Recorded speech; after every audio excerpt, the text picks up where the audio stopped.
성경 말씀 보겠습니다. 마태복음 4장 말씀 보도록 하겠습니다.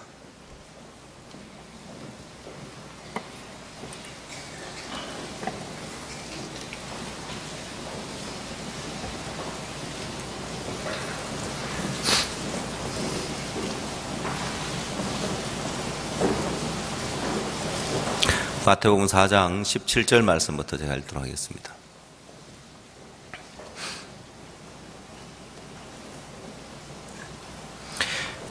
이때부터 예수께서 비로소 전파하여 가라사대 회개하라 천국이 가까웠느니라 하시더라. 갈릴리 해변을 다니시다가 두 형제 곧 베드로라 하는 시몬과 그 형제 안드레가 바다에 검을 던지는 것을 보시니 저희는 어부라 말씀하시되 나를 따라오너라 내가 너희로 사람을 낚는 어부가 되게 하리라 하시니 저희가 곧 그물을 버려두고 예수를 쫓으니라.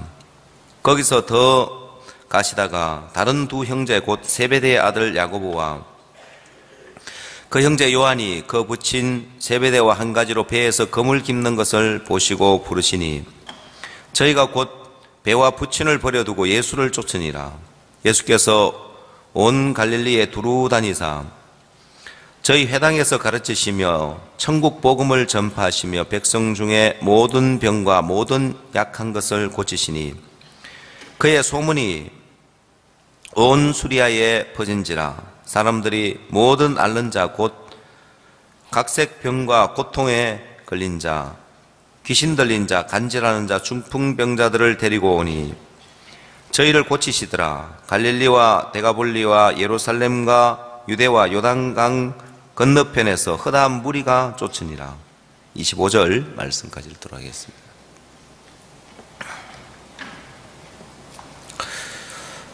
우리가 구원을 받고 난 이후에 어떻게 살아야 할지를 성경은 오직 의인은 믿음으로 말미암아 살리라고 말씀하셨습니다. 구원을 받고 난 이후에 그리스도인은 믿음으로 살도록 하나님이 만들어 놓으셨다는 거예요. 이건 믿음으로 살아도 되고 안 살아도 되는 것이 아니라 믿음으로 살아야만 되고 믿음으로 살도록 만들었다는 거예요. 요즘은 주유소에서 주유원들이 차에 기름을 넣을 때 실수를 하는 경우가 가끔 있어요. 디젤 차에다가 휘발유를 넣는다든지 휘발유 차에다가 이제 디젤을 넣는다든지 기름을 잘못 넣는 거예요. 차를 만들 때 승용차지만은 디젤을 연료로 사용하는 차는 디젤을 넣어줘야 되는 거예요. 그렇게 만들어져 있다는 거예요. 하나님이 우리를 구원하실 때 새로운 피조물로 만드셨는데 이 새로운 피조물인 우리는 믿음으로 살도록 만들어져 있다는 거예요. 그래서 믿음은 배워도 되고 안 배워도 되는 것이 아니라 반드시 믿음을 배워서 믿음으로 사는 법을 터득하고 믿음으로 사는 법을 배워야 되는 거예요. 그래서 하나님은 우리에게 믿음을 가르치기를 원하십니다. 신앙은 복잡하고 어려운 것이 아니라 신앙은 회개와 믿음으로 되어집니다. 모든 신앙은 그렇습니다. 회개와 믿음으로 신앙은 되게 되어 있는데 구원을 받는 것도 어떻게 구원을 받느냐? 역시 회개와 믿음으로 구원이 이루어집니다. 신앙생활하는 부분에도 어떻게 신앙이 되느냐? 역시 회개와 믿음으로 되어집니다. 그래서 신앙을 크게 나누면 믿음을 크게 나누면 구원의 믿음과 삶의 믿음이라고 크게 나눌 수 있습니다. 그래서 두 가지 믿음이 있어야 되는데 하나는 구원의 믿음이고 다른 하나는 신앙생활을 하는 데 있어서의 믿음입니다. 자, 그래서 두 가지 믿음이 있다면 두 가지 회개가 있어야 되는 거예요. 구원의 회개가 있어야 되고 신앙생활을 하는데 삶의 회개가 있어야 되는 거예요. 구원을 받을 때도 회개와 믿음으로 구원을 받고 신앙생활 속에서도 우리는 회개와 믿음으로 신앙이 되게 되어 있습니다. 때로 복음을 전해주면 구원을 받고 너무 기쁘고 감사해서 새로운 분을 지인들을 초청해 옵니다. 와서 신앙 상담을 해주면 먼저 구원을 받은 분이 새로운 분을 모셔와서 바라는 것이 있어요. 뭘 바라냐면 빨리 복음 전해주길 바라는 거예요. 자기가 들은 복음을 빨리 전해주기를 바라는 거예요. 상담을 하는 사람은 그분을 만나보면 마음에 회개가 됐는지 안 됐는지 아직도 너무 자기 자신을 믿고 있고 자기 생각을 믿고 자기 판단을 믿고 있어서 복음을 전할 그런 단계가 아닌데 구원받은 사람은 빨리 복음 전해주길 바라는 거예요. 왜? 내가 그 말씀 듣고 구원받았으니까 이 사람도 복음 전해주면 구원받을 것 같은 거예요. 근데 회개가 이루어져 있지 않으면 복음은 이론이나 지식이 될 수밖에 없고 능력이 되지 않는 거예요. 그래서 우리는 복음을 전할 때 그냥 예수 그리스도의 십자가의 보혈이 내 죄를 다 씻었다는 결론을 전하는 것이 아니라 그 사람 마음에 자기 생각을 믿고 자기 판단을 믿는 그 마음을 내려놓고 말씀의 판단을 믿도록 회개케 한다는 거예요. 자, 오늘 마태복음 4장에 예수님이 17절 말씀에 이렇게 말씀하고 계십니다. 이때부터 예수께서 비로소 전파에 가라사대 회개하라 천국이 가까웠느니라 하시더라. 자, 예수님이 비로소 전파에 가라사대 이제 예수님이 처음 전파하실 때 제일 먼저 하신 말씀이 뭐냐면은 회개하라는 것입니다. 천국이 가까웠다는 거예요. 자, 여러분, 이건 예수님이 처음으로 전파하실 때 첫 마디가 회개하라는 것이었습니다. 여러분, 예수님이 여기서 회개하라는 말씀을 이건 전능한 하나님의 아들 만왕의 왕 되신 예수 그리스도가 회개하라고 말씀하실 때 이 회개는 우리 인간들이 생각하는 그렇게 그냥 수준 낮은 차원의 회개가 아니라 굉장히 수준 높은 이야기를 하는 거예요.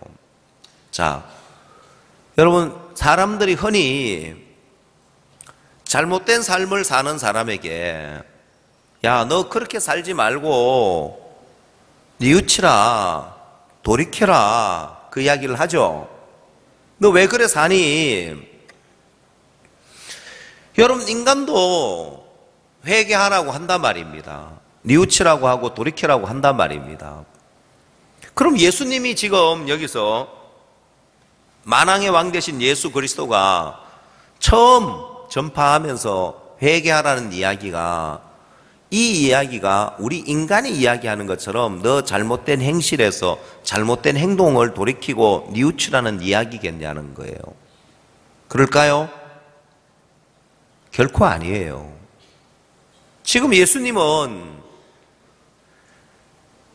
굉장히 신령한 하늘의 복음을 전하고 있는 거예요. 그냥 잘못하고 있는 건 뉘우치란 이야기가 아니에요.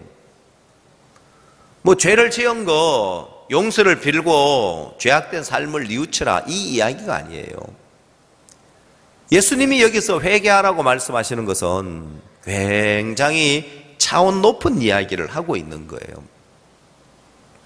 이건 지금까지 어느 누구도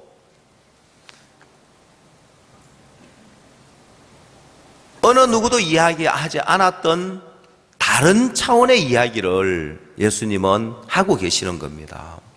이 예수님이 회개하라고 말씀하시는 이 말씀의 의미 속에는 지금까지 어느 누구도 이야기하지 않았던 신령한 세계에서의 그 회개를 이야기하는 거예요. 근데 많은 사람들이 이 예수님의 수준을 너무 낮춰가지고 도둑질하던 사람이 도둑질하는 삶을 끝내고 뉘우친다든지 죄 짓는 사람들이 죄 짓는 삶을 끝내고 뉘우치는 그 악한 길에서 돌아서는 그런 차원의 회개로 예수님의 이 말씀을 변질시키는 거예요. 그러나 오늘 여러분들이 예수님이 회개하라고 하신 이 말씀의 의미가 어떤 의미인지를 정확하게 안다면 여러분의 신앙은 굉장히 많은 변화와 굉장히 큰 발전이 오게 돼 있고, 신앙이 굉장히 쉽구나 하는 사실을 알게 될 겁니다. 자, 여기서 예수님이 회개하라고 말씀하셔놓고 천국이 가까웠다는 거예요. 천국이 가까웠다는 것은 천국 하나님 나라입니다. 하나님의 세계가 가까웠다는 거예요.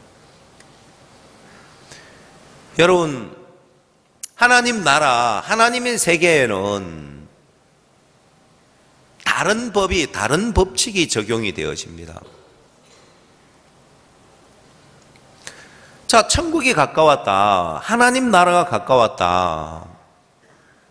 여러분, 이 하나님 나라는, 하나님의 세계에는 다른 법이 적용되는 거예요. 우리나라에 여러 나라 대사관들이 있습니다. 그 대사관 땅은 대한민국에 있지만은 미국 대사관은 한국법의 지배를 안 받고 미국 법이 지배를 하고, 일본 대사관은 일본 법이 지배를 하고, 독일 대사관은 독일 법이 지배를 하는 거예요. 그래, 공휴일도 우리나라 공휴일을 쉬는 것이 아니라 자기 나라 공휴일을 쉬는 거예요. 한국 땅에 있지만 그 세계는 다른 세계입니다. 다른 법이 적용되는 거예요. 회개하라, 천국이 가까웠느니라. 이 하나님 나라에는 다른 법이 작용을 하는 거예요. 그래서 때로 탈북자들이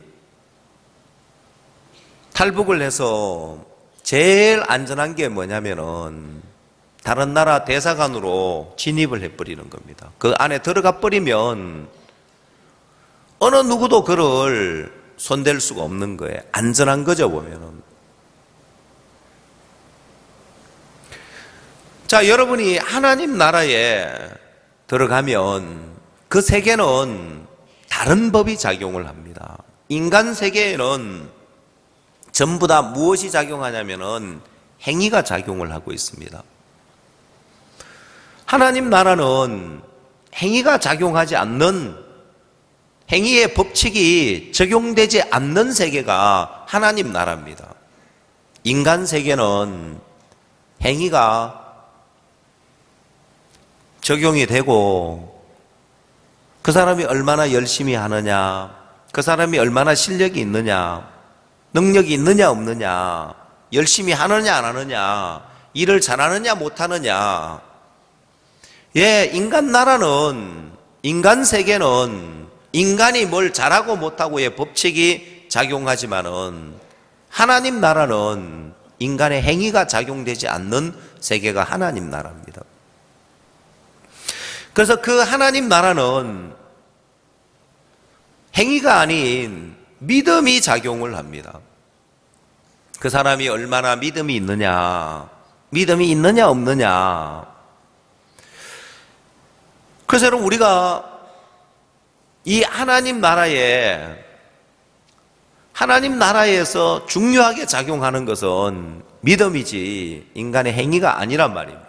우린 인간 세상에 살고 있기 때문에 인간의 행위가 중시되고 내가 잘하고 못하고 중요하고 능력이 있고 없고 중요하지만 하나님 세계는 그렇지 않다는 거예요. 하나님 나라는 그렇지 않다는 거예요. 회개하라는 것은, 여기서 회개하라는 의미는 네 잘못한 건 뉘우치고 제 용서를 빌어라, 고백을 해라, 그 의미가 아니라는 거예요. 인간 나라에서 하나님 나라로 옮겨가기 위해서는 인간의 행위를 내려놔야 되는 거고, 인간의 판단을 내려놔야 되는 거고, 인간의 경험을 내려놔야 되는 거예요. 내 인간의 생각과 판단과 경험을 가지고 행위가 작용하는 이 인간 나라에서 하나님 나라로 옮겨가기 위해서는 이 세계는 인간의 행위가 아니라 믿음이 작용되어지고 그 사람의 실력이 아니라 능력이 아니라 하나님의 능력, 하나님의 손길이 작용되어지는 이 세계로 옮겨가는 걸 이야기하는 겁니다. 자, 주님이 회개하라고 말씀하고 난 이후에 첫 번째, 베드로와 그 형제 안드레를 만납니다. 이들을 향하여 주님이 말씀하신 말씀이 무엇이냐? 19절 말씀하시되 나를 따라오너라 내가 너희로 사람을 낚는 어부가 되게 하리라 하시니 저희가 곧 그물을 버려두고 예수를 쫓으니라. 자, 여기서 예수님이 나를 따라오너라 내가 너희로 사람을 낚는 어부가 되게 하리라 했습니다. 자, 이게 하나님 나라입니다. 하나님 나라에는 나를 따라오너라 내가 너희로 사람을 낚는 어부가 되게 하리라. 이 말씀에는 베드로의 행위나 베드로의 조건이나 베드로의 모습이나 베드로의 실력이나 그 어떤 것도 포함되지 아니하고 단지 이 하나님의 뜻에 의해서 이 하나님의 섭리에 의해서 사람 낚는 어부가 되어지는 이 세계를 이야기를 하는 거예요. 자, 사람을 낚는 어부가 되게 하리라. 이 말씀에 이 말씀하고 이건 하나님 나라고 인간 나라에서는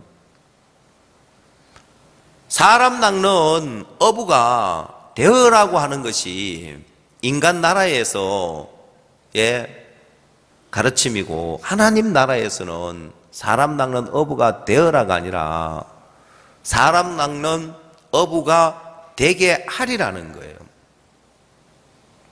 그래서 이 말씀의 의미는 전적으로 하나님에 의해서 하나님이 사람 낚는 어부로 만들겠다는 것입니다. 그래서 여러분 영어 성경에 이 구절을 보면 I will make you 내가 너를 만들겠다. 하나님 내가 너를 만들겠다는 거예요.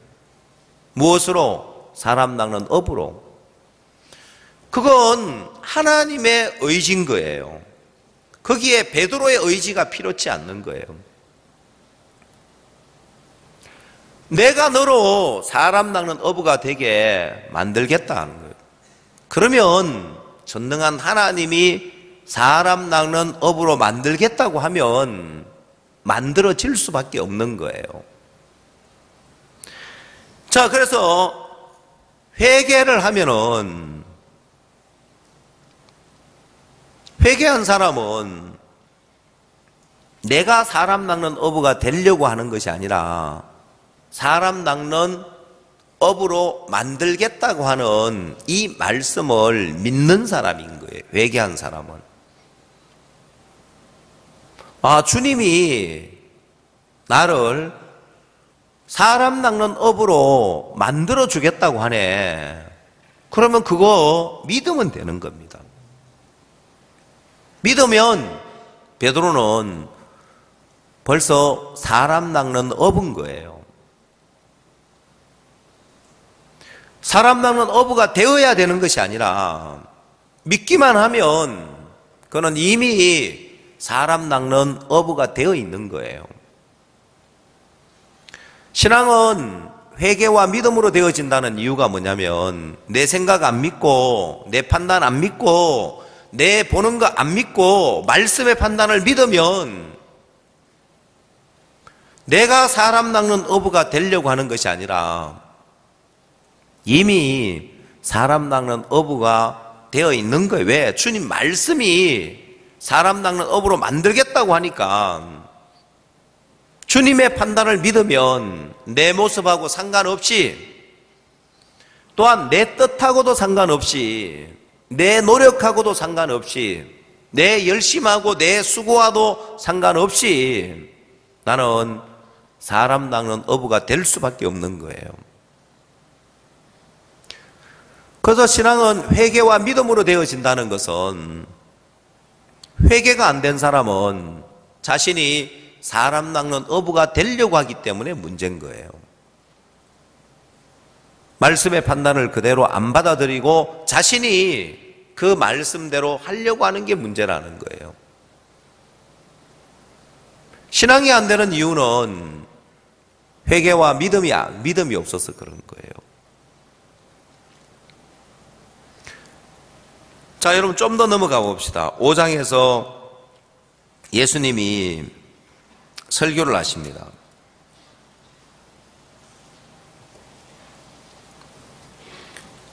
흔히 팔복에 대한 이제 8가지 복에 대한 설교인데 5장 3절 말씀 봅시다. 심령이 가난한 자는 복이 있나니 천국이 저희 것이며 애통하는 자는 복이 있나니 저희가 위로를 받을 것이며 온유한 자는 복이 있나니 저희가 땅을 기업으로 받을 것이며 의에 줄이고 목마른 자는 복이 있나니 저희가 배부를 것이며 긍휼히 여기는 자는 복이 있나니 저희가 긍휼히 여김을 받을 것이며 마음이 청결한 자는 복이 있나니 저희가 하나님을 볼 것이며 화평케 하는 자는 복이 있나니 저희가 하나님의 아들이라 일컬음을 받을 것이요 의를 위하여 핍박을 받는 자는 복이 있나니 천국이 저희 것임이라.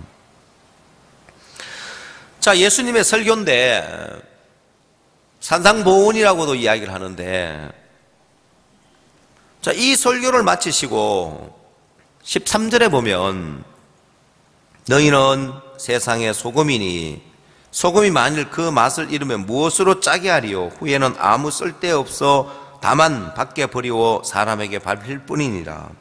너희는 세상의 빛이라. 산 위에 있는 동네가 숨기우지 못할 것이요 사람이 등불을 켜서 말 아래 두지 아니하고 등경 위에 두나니 이러므로 집안 모든 사람에게 비치느니라. 자, 이 말씀에서도 예수님이 너희는 세상의 소금이니라고 말씀하고 있습니다. 또한 너희는 세상의 빛이라고 말씀을 하고 있습니다.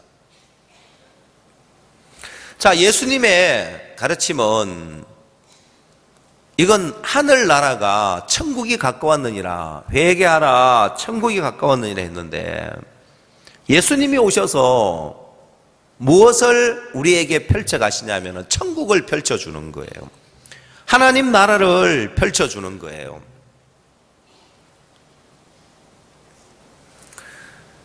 여러분, 옛날에 우리나라 가난했던 시절에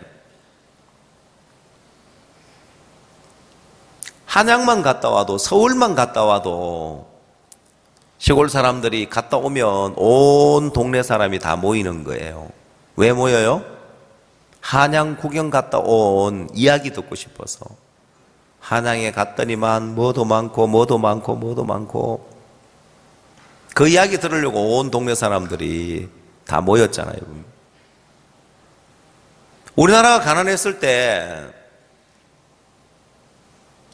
미국을 갔다 오면 또 사람들이 미국 갔다 온 자랑을 했을 겁니다. 지금은 한국이 얼마나 잘 사는지 미국 갔다 와도 자랑할 게 아무것도 없어요. 그만큼 이제 한국이 다 잘 살게 되었는데, 여러분, 우리나라가 가난했던 시절에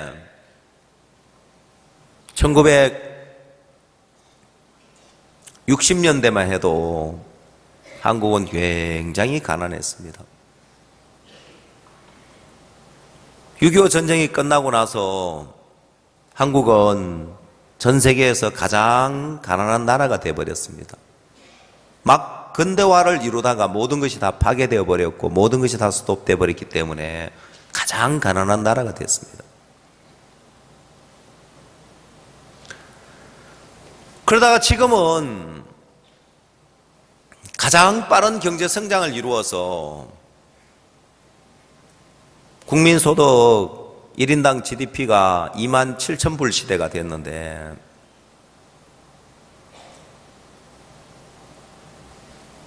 단지 90달러에 불과했는데 1960년대는 약 300배 경제 성장을 이루었습니다.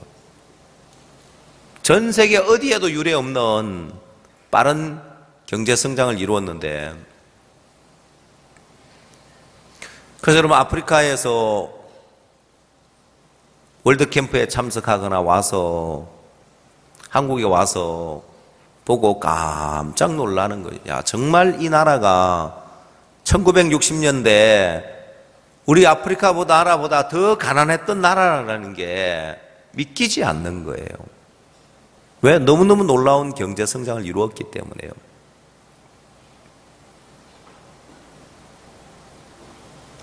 그래서 많은 분들이 한국에 와서 직접 보고 깜짝 이제 놀라고 이제 돌아가는 거죠. 그러면서 한국을 롤 모델로 해서 그 나라를 발전시키고 싶어 하는 나라들이 참 많이 있습니다.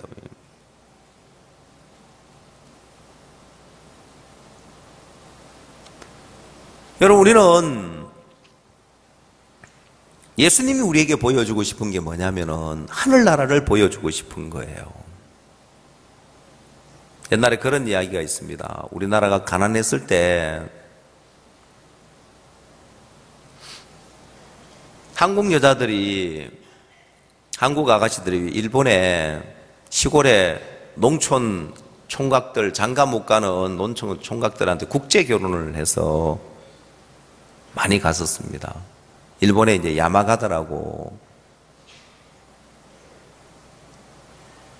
근데 거기서 국제 결혼을 해서 살면서 시어머니한테 며느리들이 그렇게 무시를 받는 거예요. 아니, 처음에야 가난했지만은 지금 한국 이렇게 잘 살게 되었는데도 그 시골 동네 사는 시어머니, 일본 시어머니는 야, 니네 나라에 이런 거 있냐, 저런 거 있냐 하면서 참 무시를 늘 당한 거예요.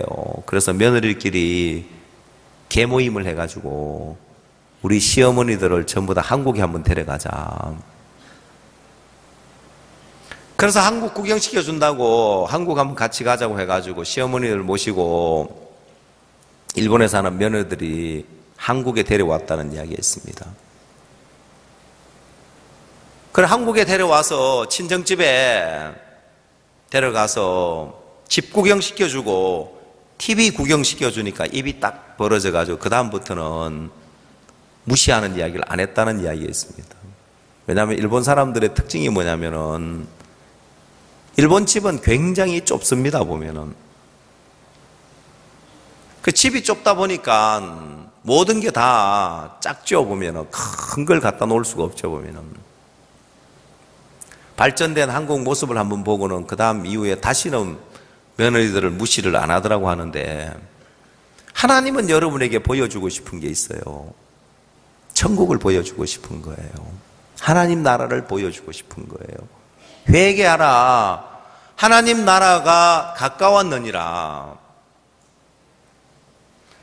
자, 회개하고 하나님의 세계를 펼쳐줘서 예수님은 그 하나님 나라에서 사는 삶, 그 삶을 보여주고 싶은 거예요. 근데 회개가 안 된 사람은 하나님 나라를 펼쳐줘도 그 세계 안에 살지 못하고 여전히 인간 세계 안에서 살게 되는 거예요. 회개해야만이 하나님 세계에 들어가고 하나님 나라를 펼쳐줄 때 그걸 누릴 수 있는 거예요. 자, 여러분, 여기서 분명히 예수님은 하나님 나라를 펼쳐주고 있습니다. 그게 뭐냐면은, 너희는 세상의 소금이니 너희는 세상의 빛이라. 이건 하나님 나라를 펼쳐주는 거예요. 그럼 여러분, 인간 나라에는, 인간 세계에서는 소금이 되어야 되고 빛이 되어야 되는 게 인간 나라예요. 하나님 나라에서는 내가 소금이 되어야 되는 게 아니에요. 소금이 되려고 노력해야 되는 게 아니에요. 소금의 역할을 하려고 애를 써야 되는 게 아니에요. 하나님 나라에서는 너희는 소금이니, 하나님 나라에서는 너희는 빛이라고 이야기를 하는 거예요. 많은 목사들이 예수님이 하나님 나라를 펼쳐놓은 걸 다시 인간 나라로 끌고 가서 인간 나라에서 가르칩니다. 빛이 되어라고 가르칩니다. 여러분, 성경에 너희는 세상의 빛이라고 했습니다. 여러분이 세상의 빛의 역할을 해야 됩니다. 빛이 되어야 합니다. 그 목사의 그 교인이라고 아멘, 아멘 합니다. 여러분, 그건 인간 나라를 펼치는 거예요. 인간 나라에서는 소금이 되어야 되는 거예요. 소금 역할을 해야 되는 거예요.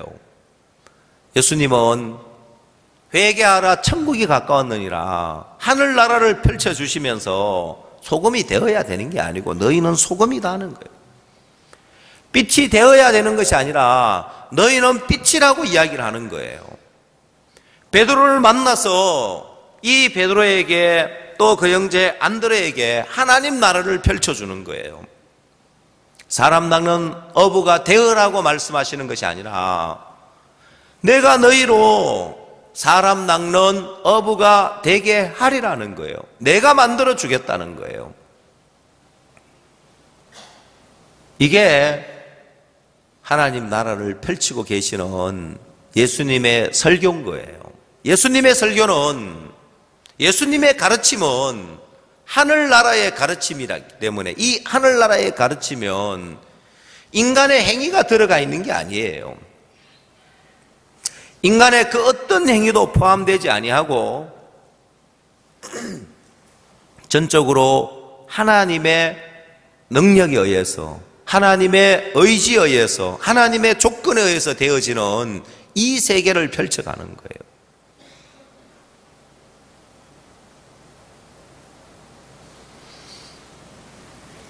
자, 여러분, 예수님의 설교인데 처음 예수님이 회개하라 천국이 가까웠느니라고 하시고 설교를 해나가시는 이 예수님의 설교를 보면 이건 우리 인간 나라에서, 인간 세계에서 펼쳐지는 그 세계와 전혀 다른 세계더라는 거예요.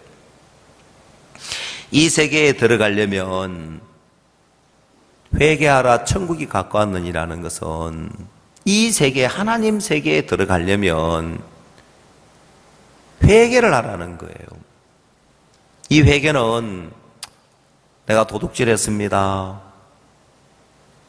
내가 악한 나쁜 짓을 했습니다, 용서해 주십시오, 회개가 아니라 하나님 나라에 들어가기 위한 인간의 것을 제하는 회개인 거예요. 인간의 생각도 제하고 인간의 판단도 제하고.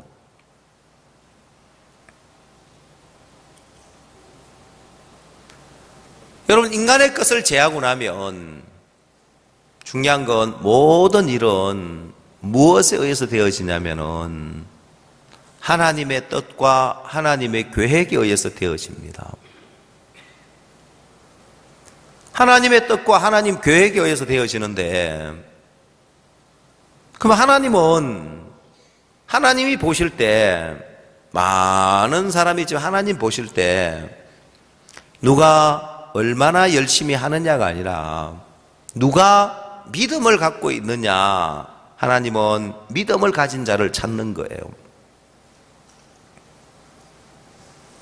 그래서 여러분 마음에 이 예수님의 설교를 듣고 내가 세상의 빛이구나, 내가 믿으면 하나님은 그 믿음을 가진 자를 들어서 세상의 빛으로 하나님이 나타내시는 거예요. 세상의 소금이라고 했을 때, 아, 나를 하나님이 세상의 소금으로 만들어 놓으셨구나, 믿으면 세상의 소금으로서 살 수 있는 삶을 마련해 놓은 거예요.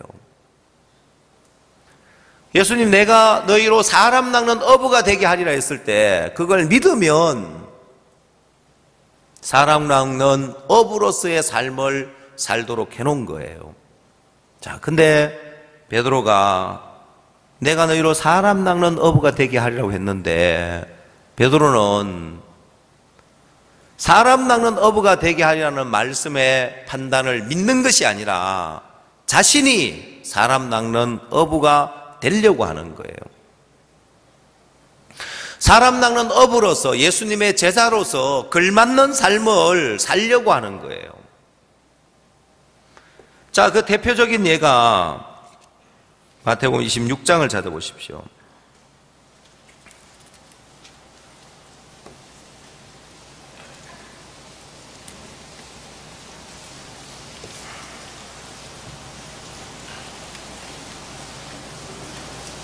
마태복음 26장 31절 말씀 보겠습니다.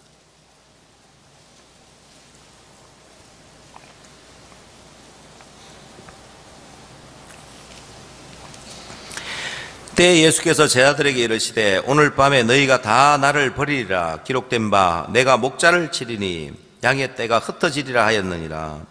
그러나 내가 살아난 후에 너희보다 먼저 갈릴리로 가리라. 베드로가 대답하여 가로되 다 주를 버릴지라도 나는 언제든지 버리지 않겠나이다. 예수께서 가라사대 내가 진실로 내게 이르노니 오늘 밤 다굴기 전에 네가 3번 나를 부인하리라. 베드로가 가로되 내가 주와 함께 죽을지언정 주를 부인하지 않겠나이다 하고 모든 제자도 이와 같이 말하니라. 여러분, 여기에서 베드로가 말씀의 판단을 안 받아들이는 거예요. 왜? 자신은 예수님의 제자로서 사람 낚는 어부로서 걸맞는 삶을 살아야 된다고 생각을 하는 거예요. 그래서 예수님을 부인한다, 내가 사람 낚는 어부로서 예수님 제자로서 예수님 부인하는 삶을 살면 안 되지, 부인 안 하려고 하는 거예요.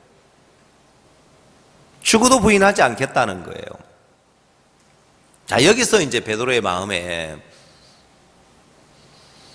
지금 왜 예수님의 말씀을 안 받아들이고 지금 있느냐, 회개가 안 돼서 그런 거예요.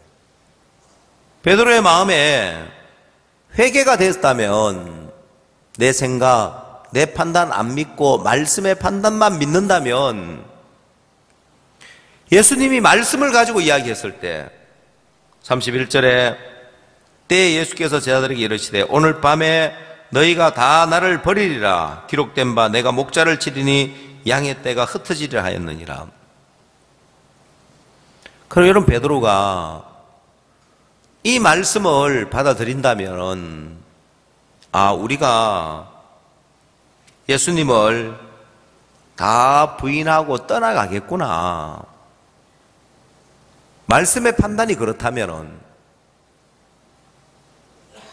근데 베드로가 이 말씀을 안 받아들이는 거예요. 여러분, 신앙은 참 쉬운데 회개가 안 되면 늘 신앙이 어려워집니다.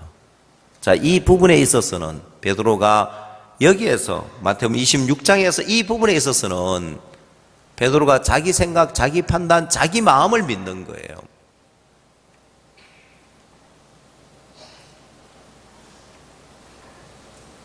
어떤 사역자가 저희들 이제 선교회 사역자들은 교제를 많이 합니다.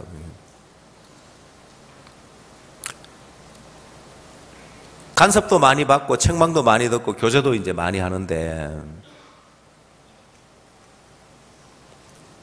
어떤 책망을 듣냐면은 왜 내 이야기를 안 듣냐. 그래서 그걸 이제 지적하면서 그건 나보다 잘났다고 생각하기 때문에 내 말을 안 받아들이는 거다. 근데 그 사역자님은 그 교제가 그 책망이 이해가 안 가는 거예요. 아니, 내가 어떻게 목사님보다 잘났다고 생각하는, 저 그런 마음 없습니다. 그런 나름대로 목사님 말씀을 듣는다고 들었습니다. 옆에서 이제 지켜보는 우리가 이제 더 답답한 거예요. 아니, 말씀을 듣는다면은 왜 내 말 안 들어 할 때 그걸 그대로 받아들여야 듣는 거지. 그래서 어떤 생각이 하나 잡혀 있으니까 여기 베드로처럼 내가 부인하지 않아야 된다는, 부인하지 말아야 되겠다는 각오 속에, 결심 속에, 행위 속에 있으니까 부인할 거라고 하는 예수님의 말씀을 안 받아들이는 거예요. 그래서 그 사역자님도 자신이 목사님 말씀을 안 듣는다, 안 받는 사람이라는 위치에 안 가려고 하는 거예요. 자꾸 듣는 사람이 되려고 하는 거예요.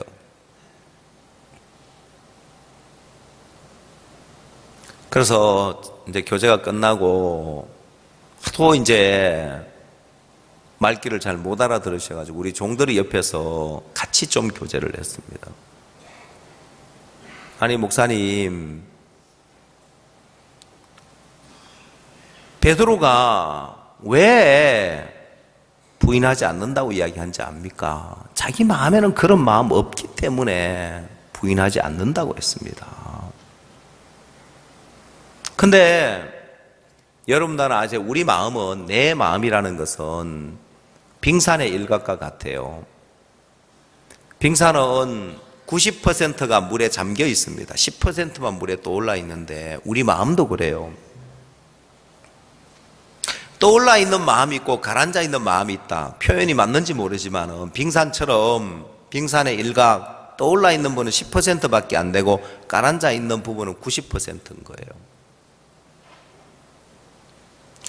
베드로가 감지할 수 있는 마음, 떠올라 있는 마음에서 내 마음이라고 봤을 때 자기 마음에는 부인할 마음이 없더라는 거예요. 그러나 결과는 어떻게 됐느냐? 부인했지 않느냐는 거예요. 그건 베드로의 마음에 감각이 안 되지만 예수님을 부인할 마음이 그 내면에 있는 거예요.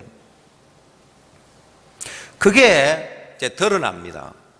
베드로가 예수님을 부인하고 드러나면 심히 통곡을 하는데, 자, 거기서 이제 베드로의 마음이 한번 부인이 되는 거예요.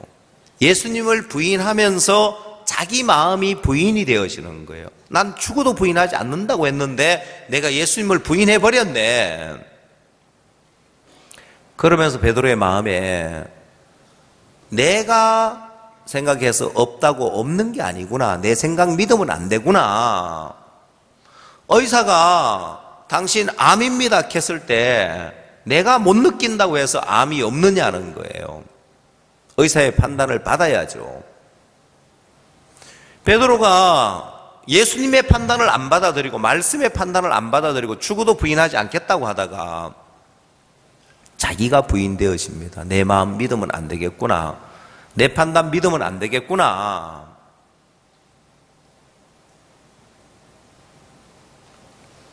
여러분, 우리 앞에 전 세계를 하나님 우리에게 붙이시고 세계가 우리를 향하여 문을 열고 많은 복음의 일들이 펼쳐지고 있습니다. 이디오피아에도 베트남에도 아프리카에도 미국에도 전 세계에 일들이 펼쳐지는 거 보면 우리 사역자들이 다 가서 일을 해도 부족할 정도로 많은 일들이 펼쳐집니다. 그래서 하나님 나라를 하나님 펼쳐가는데 사역자들이 거기 이제 못 미치는 거예요. 그 마음에 하나님 나라가 펼쳐져야 본인 마음에 하나님 세계가 보여지고 하나님 나라에 펼쳐져야 그 길을 갈 수 있는데 자기가 베드로처럼 예수님을 부인하지 않는 사람이 되려고 하는 것처럼 자신이 교회 음성을 듣고 조용의 음성을 듣는 사람이 되려고 하고 아닌 사람의 위치에 내려가지 않으니까 회개가 안 되니까 믿음의 세계에 못 들어가는 거예요. 내 생각, 내 판단 내려놓고 말씀의 판단만 믿는 이 사람이 되면 위대한 사람이 될 수 있는 거예요. 자, 여러분이 어떠하든지 간에 여러분이 잘났건 못났건 똑똑하든 멍청하든 많이 배웠든 못 배웠든 뭐 일을 잘하든 못하든 여러분 모습이 어떠하든지 간에 여러분 마음에 내 판단 안 믿고 말씀의 판단을 믿는 사람이 되면 여러분은 위대한 삶을 살 수 있는 거예요. 그래서 주님이 회개하라는 거예요. 자, 회개하고 복음을 믿으라고 할 때는 회개하고 말씀의 판단만 믿으라는 거예요. 오늘 우리에게도 주님은 회개하고 말씀의 판단을 믿으라는 거예요. 베드로야, 네가 나를 부인하지 않으려고 애를 쓰는 거 그거 아무 의미 없어. 그거 말고 회개하고 말씀을 믿으라. 회개하고 사람 낚는 어부가 되게 하려는 말씀을 믿으라. 네가 부인하지 않으려고 애쓰는 거 그거 아무 의미 없는 거야. 베드로는 예수님을 3번 부인하고 나가서 심히 통곡했지만은 예수님은 애통하지 않는 거예요. 그래, 베드로야, 네가 너를 부인하고 말씀의 판단을 믿는 사람이 되면 넌 위대한 사람이 될 수 있는 거야. 베드로가 한번 무너지고 실패자가 되고 아닌 자가 되는 게 좋은 거예요.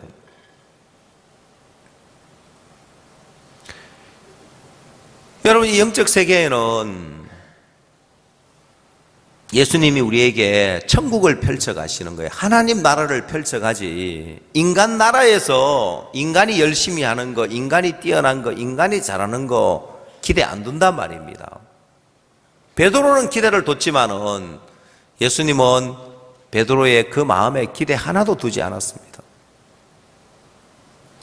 오히려 베드로의 마음에 자신이 사람 낚는 어부가 되려고 하는 그게 예수님의 일을 방해하는 거예요.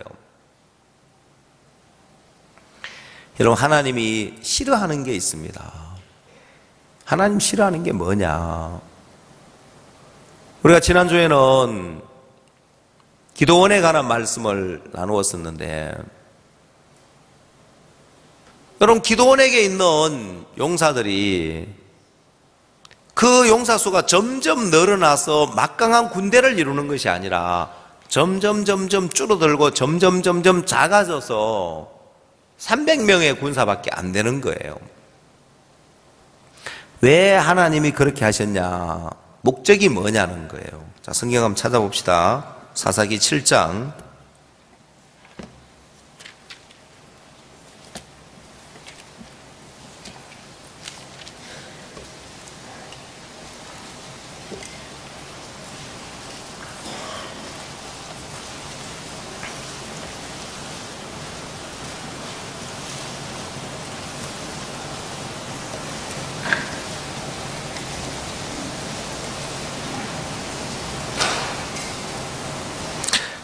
사사기 7장 2절 말씀 보겠습니다. 여호와께서 기드온에게 이르시되 너를 쫓은 백성이 너무 많은즉 내가 그들의 손에 미디안 사람을 붙이지 아니하리니 이는 이스라엘이 나를 거스려 자긍하기를 내 손이 나를 구원하였다 할까 함이니라.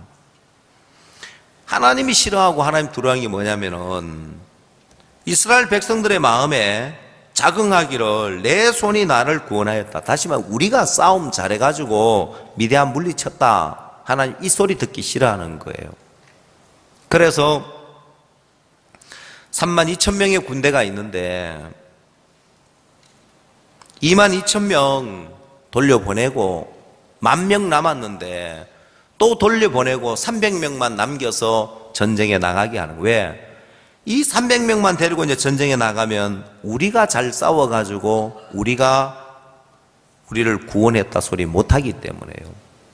하나님이 싫어하시는 거예요. 하나님이 가장 싫어하는 게 하나님으로 말미암아 되어지는 하나님 나라를 펼치고 있는데 거기에 인간이 무엇을 했다는 거 싫어하는 거예요. 인간으로 말미암았다는 거 싫어하시는 거예요.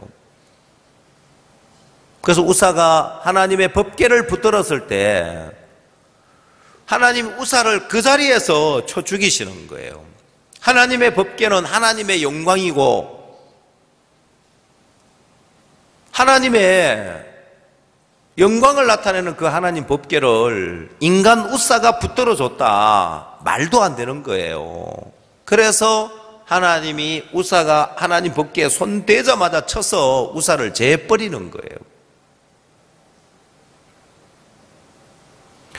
자, 여러분 신명기 성경을 한번 찾아보십시오. 신명기 8장.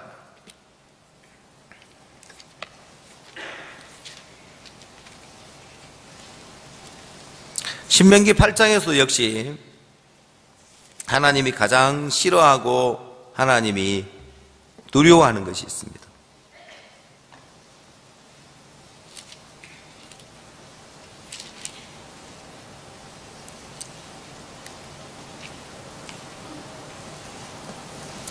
신명기 8장 11절.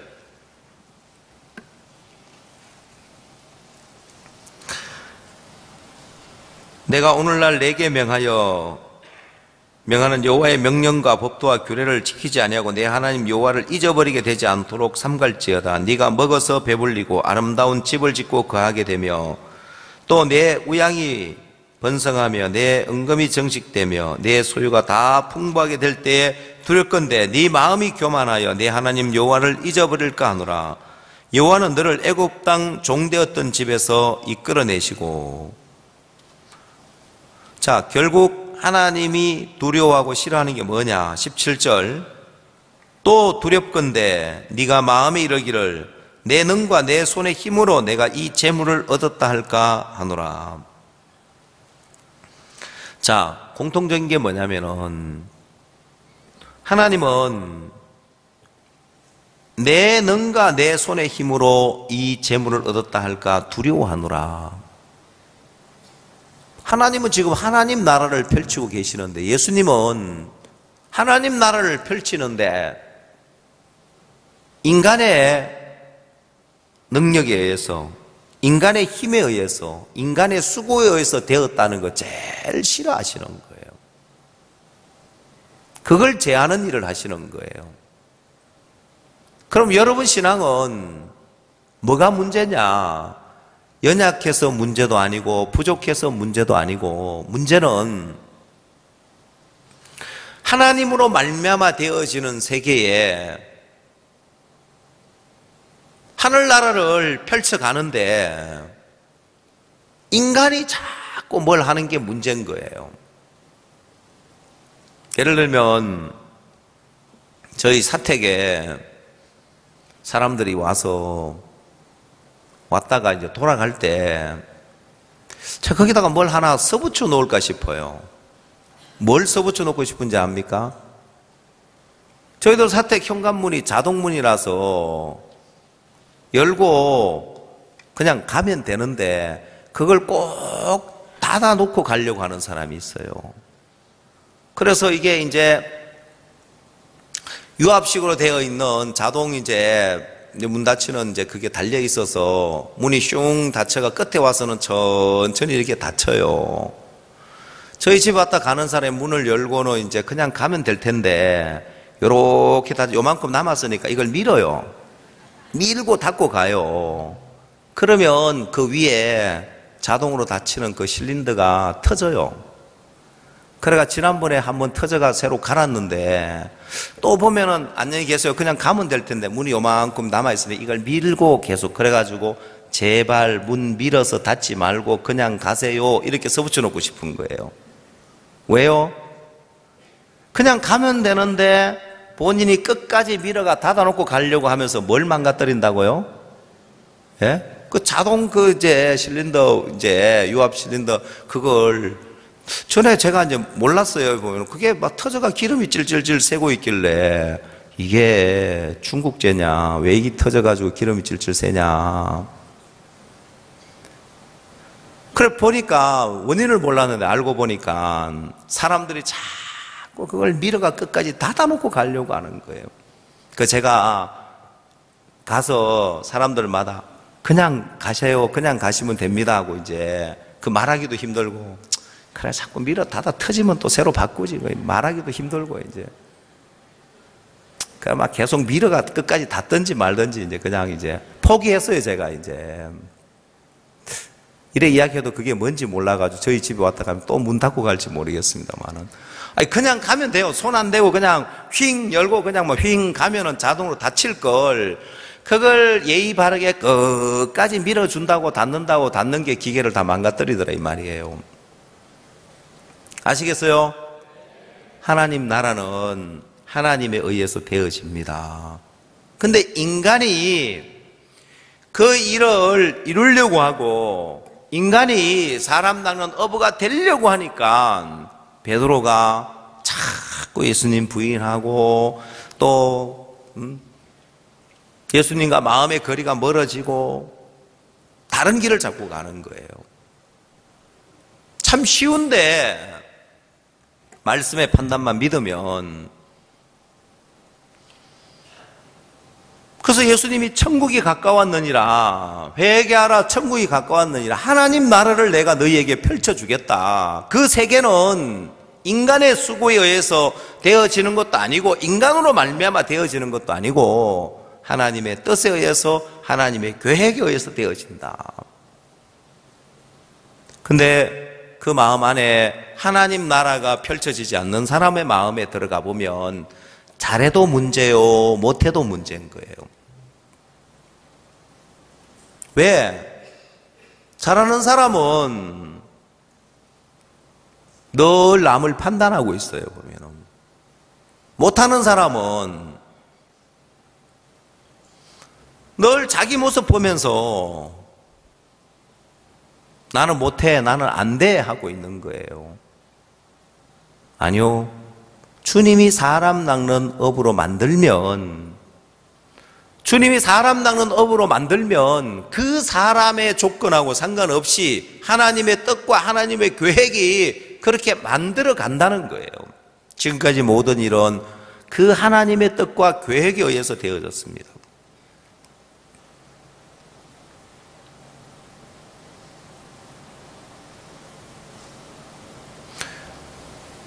그게 하나님 나라인데 우리는 여전히 인간 나라에 살고 있는 거예요.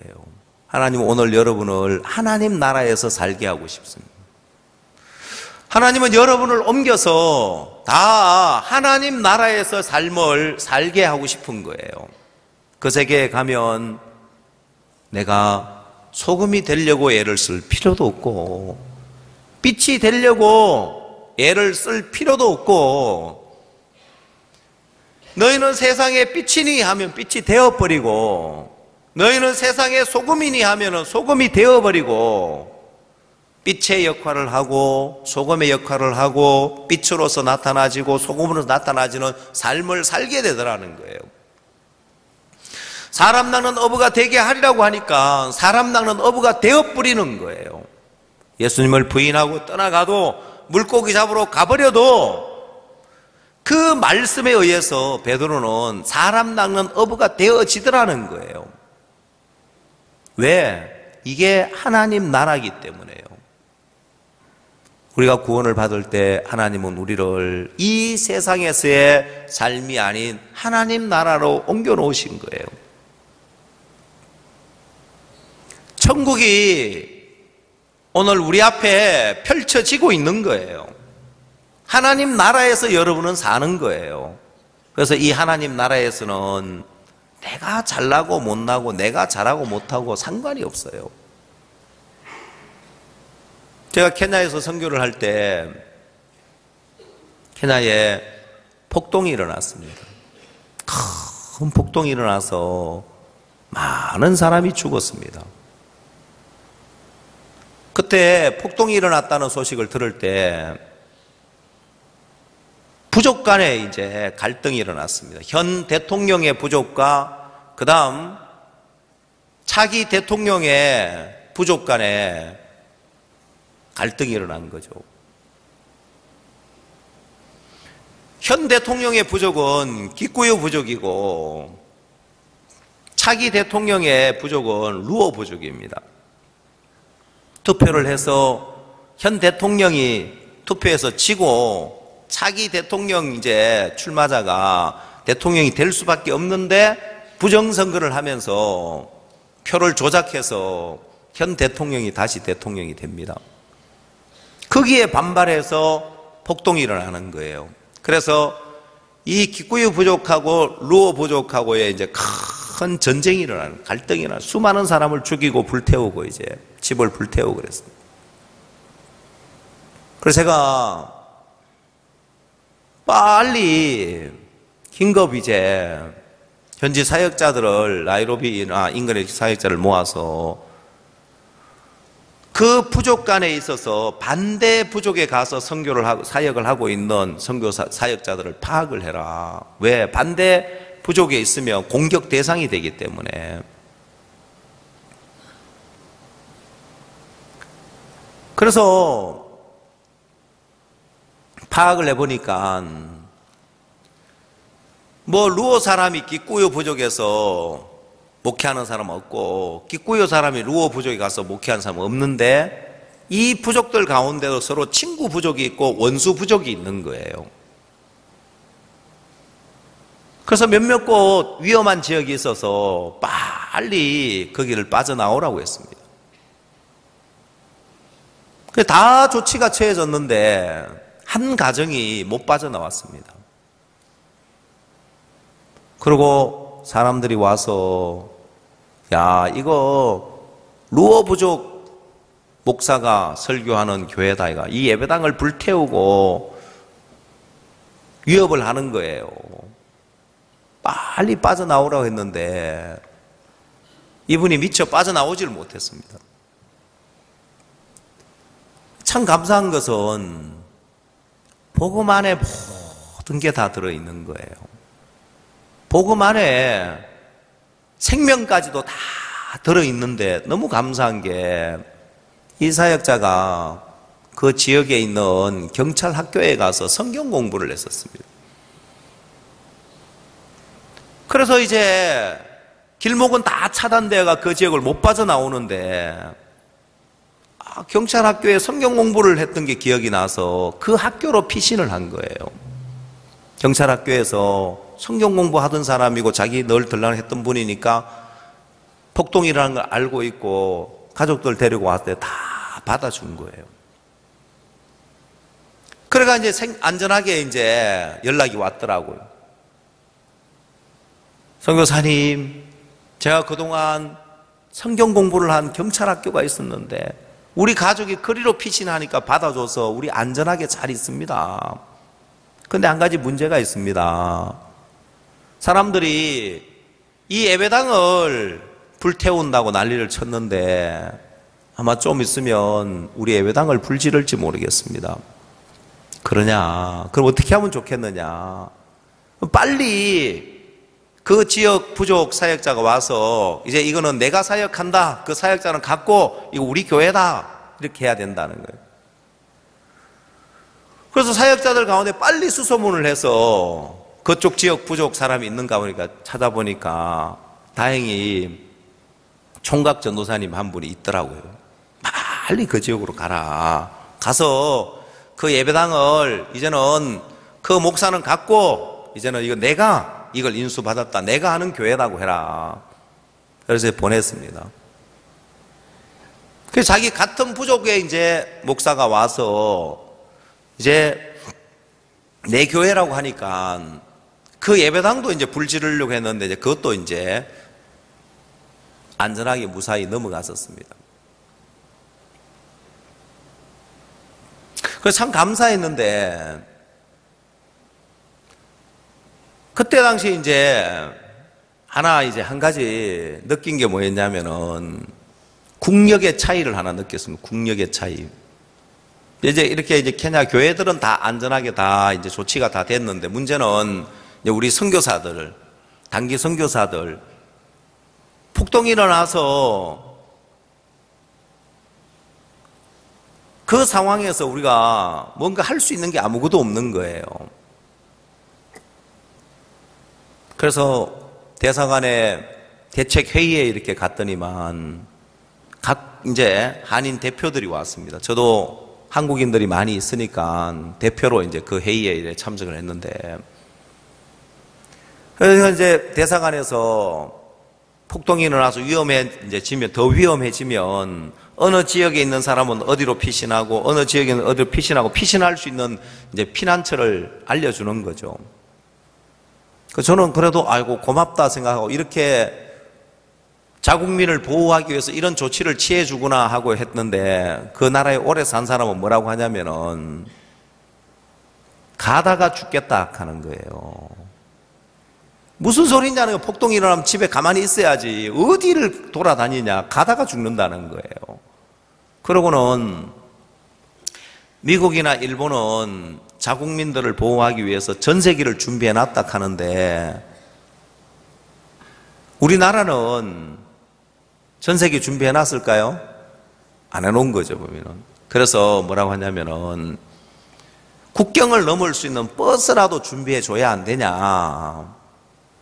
폭동이 일어나면 빨리 그 버스를 타고 국경을 넘어서 다른 나라로 가버리면 괜찮으니까 그 버스라도 준비해 줘야 안 되냐고 하니까 대사관에서 뭐라고 하냐면 제가 굉장히 실망스러운 소리를 들었습니다. 저도요. 뭐라고 하냐면 예산이 없어서 하더라고요. 야, 이게 한국 사람들은 외국 나가 위험해지니까 파리 목숨이더라고. 예산 없어서 버스 못 구한대요, 보면은. 근데 미국 단기 선교사가 있었는데 미국 단기 선교사한테는 뭐라고 연락이 오냐면은 미 대사관에서 연락이 와서 당신 소재지를 파악한다고 연락을 했다고. 그래서 이제 그 소재지 등록되어 있는 소재지 있는지를 파악하고 뭐라고 하냐면은 언제든지 상황이 악화되면 전세기를 준비해 놨으니까 염려하지 마라. 그리고 만일 당신이 있는 지역에서 전세기를 타러 와야 될 거 아니에요. 그렇죠? 위험해서 거기서 벗어날 수 없으면 우리가 헬기를 보내줄 테니까 걱정하지 말고 있으라 하더라고요. 그 말 들으니까 더 실망스러운 거예요. 아니 우리는 버스도 준비 안 해주고 예산이 없어서 안 된다 하더니만 미국은 막 전세기 준비해놓고 위험해지면 막 헬기로 데려오겠다 하는 거예요. 그 사람이 뭐 대사관 직원도 아니고 뭐 유명한 뭐 외교관도 아니고 그냥 단기 선교사예요. 미국 단기 선교사. 그러니까 미국에서도 내 말썽만 일으켰던 사람이고 막 성실한 사람도 아니고 막. 근데 왜요? 그 케냐에 살고 있지만은 그 사람은 미국 사람이기 때문에 미국 사람이기 때문에 미국의 법의 지배를 받고 미국의 그 보호를 받는 거예요. 근데 여러분은 하늘나라 사람이란 말입니다. 여러분은 하늘나라 시민이란 말입니다. 여러분에게는 무슨 법이 작용하느냐? 이 세상의 법이 작용하는 것이 아니라 하늘나라의 법이 작용하는 거예요. 이 하늘나라의 법은 예수님의 설교 속에 나오는 것처럼 내가 너희로 사람 낚는 어부가 되게 하리라. I'll make you fishermen. 내가 너로 사람 낚는 업으로 만들어 주겠다. 너희는 세상의 빛이라, 너희는 세상의 소금이라. 이게 예수님이 펼치는 하늘나라인 거예요. 왜 내가 소금이 되려고 하느냐는 거예요. 왜 내가 빛이 되려고 하느냐는 거예요. 왜 내가 사람 낚는 어부가 되려고 하느냐는 거예요. 그건 인간 나라에서 사는 삶이라는 거예요. 주님은 회개하라는 거예요. 야, 인간 나라에서 네 생각 믿고 네 판단 믿고 살지 말고 하늘나라로 와서 하늘나라의 삶을 살아라. 너는 시민권이 하늘나라의 시민권을 가진 자야. 너는 이 세상에 속한 사람이 아니야. 더 이상 행위로 더불어 사는 그 세계 말고 믿음으로 사는 세계, 더더군다나 다 이루어진 세계, 그 세계 안에 가면 베드로는 사람 낚는 어부가 되어 있는 거고, 그 세계 안에 가면 베드로는 빛이 되어 있는 거고, 소금이 되어 있는 거예요. 여러분이 되려고 애를 쓰고 노력해야 되는 인간 세상이 아니라 하늘나라에서는 이미 이루어져 있는 세계고 그 말씀을 믿기만 하면 되는 거예요. 믿음의 세계란 말입니다. 오늘 주님은 여러분 삶 속에 회개하라, 천국이 가까웠느니라, 하늘나라가, 하나님 나라가 가까웠다는 거예요. 그리고 하늘나라를 펼쳐줬습니다. 이 땅에 살면서 내가 잘하고 못하고 해, 또 누가 뭐 열심히 하고 안 하고 해, 그 세계 아닌 하나님의 뜻에 의해서, 하나님의 계획에 의해서 되어지는 세계, 전능한 하나님으로 말미암아 되어지는 세계. 그래서 베드로의 마음에 내가 부인하지 않으려고 애를 쓴 거 다 무익하구나, 내가 잘하고 못하고 상관이 없구나. 아브라함, 나는 내 안에 팔아먹고 믿음 없이 형편없었는데 하나님은 나를 열국의 아비로 하나님이 만드시구나. 그 주를 믿는 믿음, 또한 하나님 우리에게 일을 하게 하실 때 사람을 낚는, 사람을 얻는 이 일을 베드로에게 맡기실 때 주님은 그 일을 할 수 있도록 모든 걸 다 주시더라는 거예요. 마치 성막에 올리압과 부살렐에게 할 줄 알게 하심을 입히시는 거예요. 저는 제가 선교회 안에서 여러 가지 일들을 하면서, 여러분 때로 교회 안에서 일을 맡기면 부담스럽고 또 나 잘할 줄 모르고 안 하려고 해요. 나 그거 잘 못하는데요, 부담스러운데요, 피하려고 해요. 여러분, 하늘나라에서는 할 줄 알게 하심을 입힌다는 거예요. 할 줄 아는 사람을 세워서 일하는 것이 아니라 내가 할 줄 알게 하게 입혀주겠다는 거예요. 지금까지 제가 일들을 해오면서 선교에 재판하는 일들을 맡았을 때 법을 알아서가 아니라 하나님이 할 줄 알게 하심을 입히시는 거예요. 마인드 교육을 할 때 내가 할 줄 알아서가 아니라 하나님이 할 줄 알게 하심을 입히는 거예요. 하나님 세계를 아는 사람은 싫어요, 안 해요, 부담스러워요, 하기 싫어요, 못하겠어요 소리를 안 하는 거예요. 왜? 하나님이 할 줄 알게 하심을 입혀서 그 일을 하게 하고 거기서 하나님을 경험하게 하고 하나님 역사를 경험하게 하는 거예요. 그 마음에 하나님 나라를 펼쳐가는 사람은 내가 그 일을 할 수 있느냐 없느냐, 내가 잘하느냐 못하느냐 전혀 상관없어요. 하나님이 할 줄 알게 하심을 입혀주겠다는 거예요. 그래서 그 속에서 하나님의 능력과 하나님 역사를 맛보게 해주겠다는 거예요.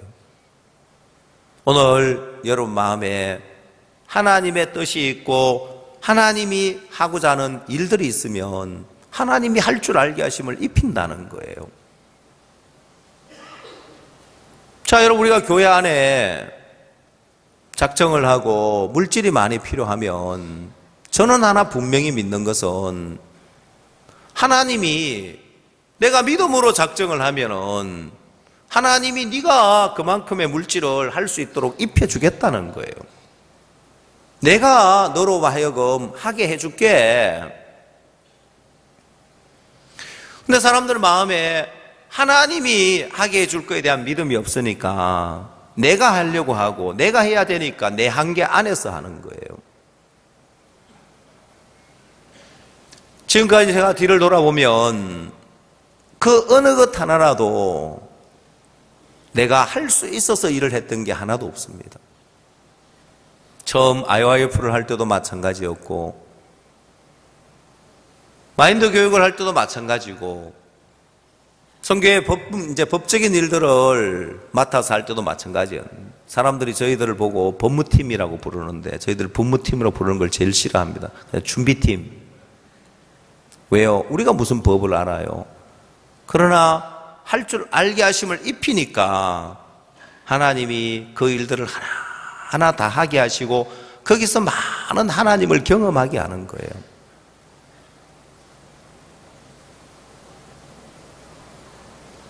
마인드 교육이 뭔지도 모르고 시작을 했지만은 하나님이 할 줄 알게 하심을 입히니까 아무것도 몰랐는데 이런 부분에 전문가인 이명구 장로님 모셔서 아니 목사님 어떻게 이렇게 교육할 생각을 하셨습니까? 순간 이 말이 무슨 말인가, 좋은 말인가 안 좋은 말인가 헷갈렸습니다. 근데 그 다음 이야기가 너무 감사하게 했는데 목사님, 이건 현존하는 최고의 교육 방식입니다.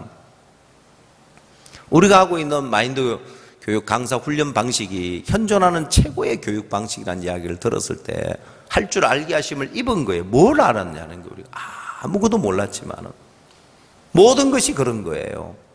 하나님 오늘 여러분에게 하나님 나라를 펼쳐주면서 할 줄 알게 하심을 입혀주겠다는 거고 사람 낚는 어부가 되게 하겠다는 거고 빛으로 소금으로서 하나님이 만들어주시는 게 내가 되어야 되는 게 아니라는 것입니다. 오늘 여러분 마음에 하나님 세계를 펼쳐가기를 원하는 하나님의 뜻을 받아들이십시오. 인간 나라에서 내가 되려고 하고 내가 수고하고 내가 애쓰는 세계 말고 회개하라 천국이 가까웠느니라. 하나님 나라가 가까웠다는 거예요. 그러고는 하나님 나라를 펼쳐주셨습니다. 그 세계 안에 가니까 사람 낚는 어부가 되어 있고 빛이 되어 있고 소금이 되어 있더라는 것입니다. 믿기만 하면 되는 거예요. 오늘 여러분 마음에도 하나님 나라가 펼쳐져서 하나님의 뜻이면 하나님이 원하시는 거라면 하나님이 내게 할 줄 알게 하심을 입히시겠구나. 물질을 드리는 것이 필요하면 하나님이 내게 그 일을 할 수 있도록 하나님 내게 입히시겠구나. 복음을 전하는 일이면 하나님 내게 그 일을 할 수 있도록 입히시겠구나. 그게 하나님 나라입니다. 하나님 나라에서 여러분이 사는 삶을 배워가시길 바랍니다. 기도하겠습니다.